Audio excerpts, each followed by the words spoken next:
नमस्कार, आप देख रहे हैं YouTube चैनल दैनिक सफर में आपका स्वागत है। विचार रखे हैं वह बहुत ही महत्वपूर्ण है। हम सभी देश की सीमाओं की रक्षा में दिन रात लगे हमारे वीर जवानों के साथ चट्टान की तरह खड़े हैं। उनकी वीरता, उनके कौशल, उनकी सूझबूझ पर देश अटूट विश्वास रखता है। इस सर्वदलीय बैठक के माध्यम से मैं शहीदों के परिवारों को भी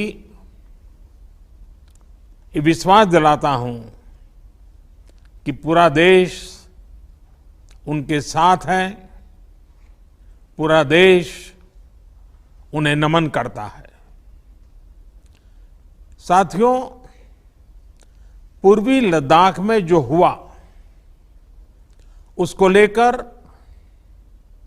आपने रक्षा मंत्री जी और विदेश मंत्री जी को सुना भी और प्रेजेंटेशन को भी देखा। न वहां कोई हमारी सीमा में घुस आया है, न ही कोई घुसा हुआ है, न ही हमारी कोई पोस्ट किसी दूसरे के कब्जे में है। लद्दाख में हमारे 20 जाबाज शहीद हुए, लेकिन जिन्होंने भारत माता की तरफ आंख उठाकर देखा था, उन्हें वो सबक सिखा कर गए हैं। उनका ये शौर्य, ये बलिदान हमेशा हर भारतीय के मन में अमिट रहेगा। साथियों, निश्चित तौर पर चीन द्वारा LAC पर जो किया गया है उससे पूरा देश आहत है, आक्रोशित है। ये भावना हमारी इस चर्चा के दौरान भी आप सबके माध्यम से बार बार प्रकट हुई है।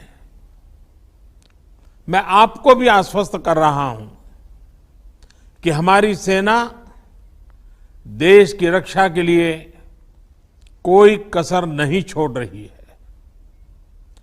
डिप्लॉयमेंट हो, एक्शन हो, काउंटर एक्शन हो, जल थल नभ में हमारी सेनाओं को देश की रक्षा के लिए जो करना है वो कर रही है। आज हमारे पास ये कैपेबिलिटी है कि कोई भी हमारी 1 इंच जमीन की तरफ आंख उठाकर भी नहीं देख सकता। आज भारत की सेनाएं हर सेक्टर में एक साथ मूव करने में पूरी तरह सक्षम है। ऐसे में हमने जहां एक तरफ सेना को अपने स्तर पर उचित कदम उठाने की छूट दी है, वहीं दूसरी तरफ डिप्लोमेटिक माध्यमों से भी चीन को अपनी बात दो टूक स्पष्ट कर दी है। भारत पीस और फ्रेंडशिप चाहता है, लेकिन अपनी सॉवरेनिटी की रक्षा हमारे लिए सर्वोपरि है और आप सबने भी इसी भाव को प्रकट किया है। साथियों, बीते 5 वर्षों में देश ने अपनी सीमाओं को सुरक्षित करने के लिए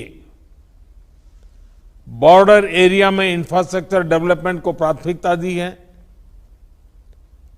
हमारी सेनाओं की दूसरी आवश्यकताओं जैसे फाइटर प्लेन्स, आधुनिक हेलीकॉप्टर, मिसाइल डिफेंस सिस्टम आदि पर भी हमने बहुत बल दिया है। नए बने हुए इंफ्रास्ट्रक्चर की वजह से खासकर एलएसी में अब हमारी पेट्रोलिंग की कैपेसिटी भी बढ़ गई है। पेट्रोलिंग बढ़ने की वजह से अब सतर्कता बढ़ी है और एलएसी पर हो रही गतिविधियों के बारे में भी समय पर पता चल रहा है। जिन क्षेत्रों पर पहले बहुत नजर नहीं रहती थी, अब वहां भी हमारे जवान अच्छी तरह से मॉनिटर कर पा रहे हैं, रिस्पॉन्ड भी कर पा रहे हैं। अब तक जिनको कोई पूछता नहीं था, कोई रोकता टोकता नहीं था, अब हमारे जवान डगर डगर पर उन्हें रोकते हैं, उन्हें टोकते हैं। बेहतर हो रहे इंफ्रास्ट्रक्चर से एक मदद ये भी मिली है कि हमारे जवान जो उस कठिन परिस्थिति में वहां तैनात रहते हैं, उन्हें साजो सामान पहुंचाने में आसानी हुई है।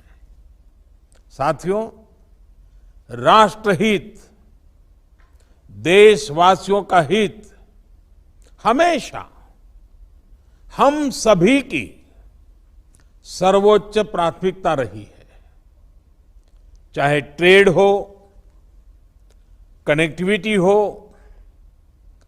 काउंटर टेररिज्म हो, भारत ने कभी किसी बाहरी दबाव को स्वीकार नहीं किया है। राष्ट्रीय सुरक्षा के लिए जो भी जरूरी कार्य है, जो भी जरूरी इंफ्रास्ट्रक्चर का निर्माण है, उसे इसी तरह तेज गति से आगे भी किया जाता रहेगा। मैं आप सभी को, सभी राजनीतिक दलों को फिर से आश्वस्त करता हूं कि हमारी सेनाएं सीमाओं की रक्षा करने में पूरी तरह सक्षम है। हमने उन्हें यथोचित कार्रवाई के लिए पूरी छूट दी हुई है।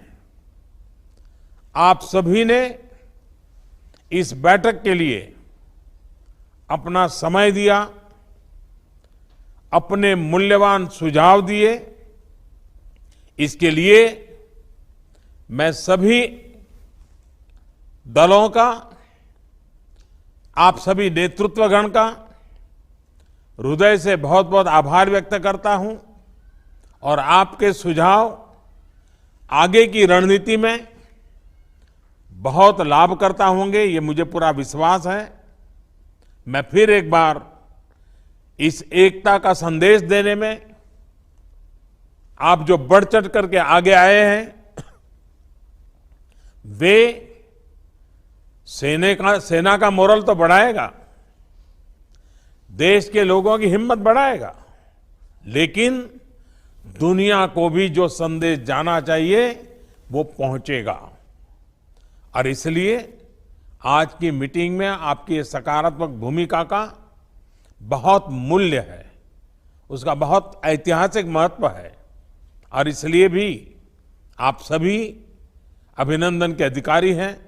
मैं फिर एक बार आप सबका धन्यवाद करता हूं। नमस्कार। ऐसी ही ताजा जानकारी के लिए बने रहे दैनिक सफर के साथ, जहां जारी है खबरों का सिलसिला। आपको हमारा यह वीडियो अच्छा लगा हो तो कृपया दैनिक सफर को सब्सक्राइब कर ले और पास वाले घंटी के बटन को जरूर दबा दें, ताकि हमारे आगामी वीडियो का नोटिफिकेशन आपको मिले सबसे पहले।